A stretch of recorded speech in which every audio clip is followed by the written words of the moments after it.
नमस्कार। हम सब ने अपनी किताबों में जल चक्र के बारे में तो पढ़ा ही है ना, कि कैसे समुद्र से बादल बनते हैं और बादलों से बारिश होती है।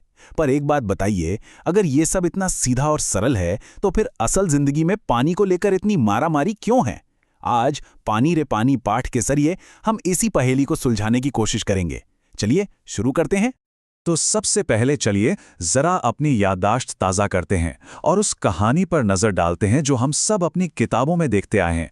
वो एक सुंदर सा चित्र और वो सीधी सादी कहानी जिसे हम जल चक्र कहते हैं। हमें यही तो सिखाया जाता है ना, कि देखो कितना परफेक्ट साइकिल है।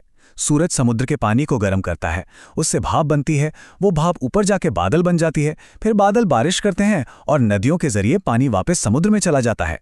सुनने में तो लगता है कि कहानी यहीं पूरी हो गई। पर जरा रुकिए, अगर ये चक्र इतना ही परफेक्ट और आसान है तो फिर हमारी दुनिया में, हमारे शहरों में पानी को लेकर इतनी परेशानियां क्यों हैं? शायद असली कहानी इतनी सीधी है नहीं।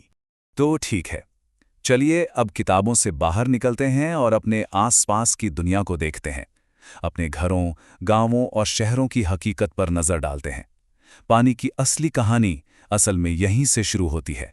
गर्मियों के दिन याद कीजिए क्या होता है। नल खोलो तो पानी नहीं, बस एक सूं सूं की अजीब सी आवाज आती है। और जब पानी आता भी है तो उसका कोई वक्त नहीं होता, कभी आधी रात को तो कभी सुबह सुबह। नींद खराब करके बाल्टियां भरनी पड़ती हैं, और जहां पानी कम होता है वहां तो झगड़े और बहस होना एक आम बात हो जाती है। कुछ लोग तो मोटर लगाकर दूसरों के हिस्से का पानी भी खींच लेते हैं। और अब तो हालत यहां तक पहुंच गई है कि दिल्ली और मुंबई जैसे बड़े बड़े शहरों में पानी भी किसी और सामान की तरह बाजार में बिकने लगा है।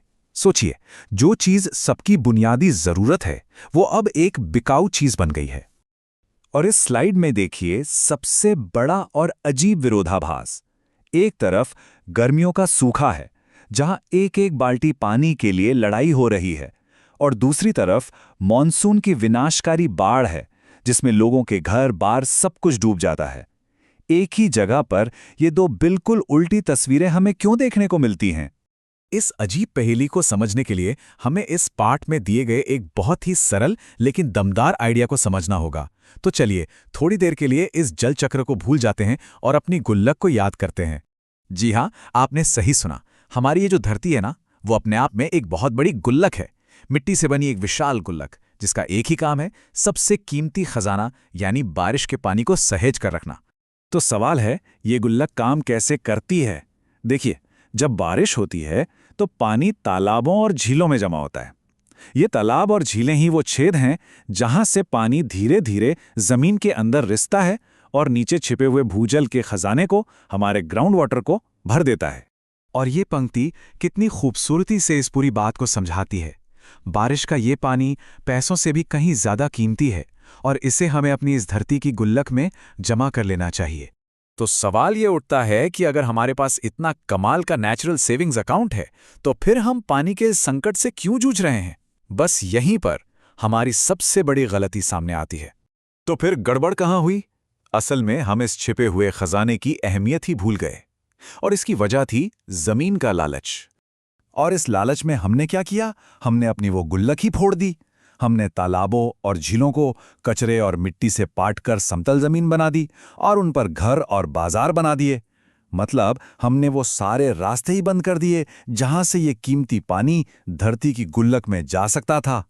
और आज जो कुछ भी हो रहा है, गर्मियों में सूखे नल और बरसात में डूबती बस्तियां, ये हमारी उसी बड़ी गलती की सजा है जो अब हम सबको मिल रही है।